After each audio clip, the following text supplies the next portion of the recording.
Hi guys welcome two reviews. 'Padma వ్యూహంలో చక్రధారి' ఆ movie చూసాను. ఈ మూవీ వచ్చేసి ఒక రాయలసీమ స్లాంగ్ బ్యాక్‌డ్రాప్‌లో జరిగే ఒక ఊరికి సంబంధించిన కథ.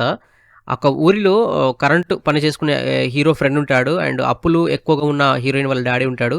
అండ్ బ్యాంక్ మేనేజర్ ఒక పర్సన్ ఉంటాడు. ఆ ఊరి వాళ్ళకి సంబంధించిన వాళ్ళకి లోన్స్ ఇవ్వడు. అది ఎందుకనేది తర్వాత చూపిస్తారు. అవర గ్యాంగ్‌కి హీరోయిన్‌కి కనెక్షన్ ఉంటుంది. ఇది డ్రామా అన్నమాట. ఇలాంటి డ్రామా ఫిల్మ్ చూడడానికి చాలా నేచురల్‌గా ఉండాలి. బట్ ఇక్కడ అంత నేచురల్‌గా ఉండదన్నమాట. అంటే వాళ్ళ లవ్ స్టోరీ గాని అదంతా చూపించినప్పుడు ఎలా ఉంటుందంటే మేకప్ ఏసుకొని చాలా రిచ్‌గా ఉన్నట్టే ఉంటుందన్నమాట.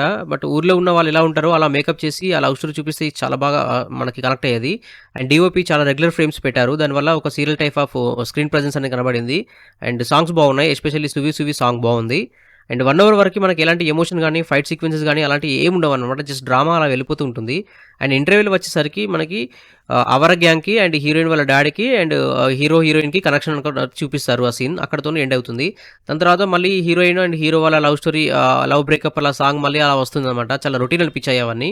సో, అది ఇక్కడ చెప్పేది అదే. మెయిన్ ఏందంటే నేచురల్‌గా లేకపోవడం వల్ల ఆ లవ్ స్టోరీ మనము ఊర్లో జరుగుతున్న లవ్ స్టోరీ మనం తీసుకోలేకపోయాము. కథ బాగున్నప్పటికీ డైలాగ్స్ చాలా బాగున్నాయి. బట్ కాపోతే ఈళ్ళు మేకింగ్‌లో చాలా ఫెయిల్ అయిపోయారని చెప్పాలి. ఎందుకంటే కథలో ఒక బ్యాంక్ మేనేజర్‌కి సంబంధించిన ఫ్లాష్‌బ్యాక్ సీన్ ఉంటుంది. ఆ సీన్ అతను చెప్పినప్పుడు మనం చాలా బాగా కనెక్ట్ అయితాము. కాకపోతే అది స్క్రీన్‌లో ప్రెజెన్స్ చేపించాల్సి ఉంటుంది. స్క్రీన్ ప్లే చేపిస్తే ఇంకా బాగుండేది. ఆ ఫ్లాష్‌బ్యాక్ అనేది చూపిస్తే ఇంకా బాగుండేది. బట్ అదొకటి చూపించారనమాట. ఎందుకంటే ఈ సినిమా మొత్తం మెయిన్ థీమ్ అతని మీదే వెళ్ళిపోతుంది. అతని స్టోరీ చూపిస్తే మనం కొంచెం కనెక్ట్ అయిపోయేవాళ్ళం. సో, అక్కడ మనకి మళ్ళీ మైనస్ పాయింట్ అనిపించింది. అండ్ క్లైమాక్స్‌లో ఫైట్ సీన్స్ గాని, అది అక్కడ వచ్చే సౌండ్ ఎఫెక్ట్స్ గాని అంత సీరియల్ టైప్‌లో అలా ఉన్నాయన్నమాట. సో, మొత్తం ఓవరాల్‌గా చూసుకుంటే చాలా మైనస్ పాయింట్లు ఉన్నాయన్నమాట. ఈ తీసుకున్న బడ్జెట్‌లో అంటే లిమిట్ బడ్జెట్‌లో అయినా సినిమాని చాలా మంచిగా మేకింగ్ చేయొచ్చు. బట్ ఈళ్ళు అది యుటిలైజ్ చేసుకోలేదనిపించింది ఆ బడ్జెట్‌ని. అండ్ యాక్టర్స్‌ని కూడా మంచి మంచి వాళ్ళని తీసుకున్నారు. బట్ కాకపోతే మేకింగ్‌లో ఫెయిల్ అయిపోయారు. సో, ఇది గైస్ మన రివ్యూ. నాకైతే పెద్దగా అయితే నచ్చలేదు గైస్. ఒకవేళ టైం ఉంది మీరు ఎవరైనా చూస్తారంటే మాత్రం మీ ఇష్టం. ఒకసారి మన ఛానల్ కంటెంట్ గమనించండి. నచ్చితే మన ఛానల్ సబ్స్క్రైబ్ చేసుకోండి. And thank you so much for watching my channel. Thank you. By.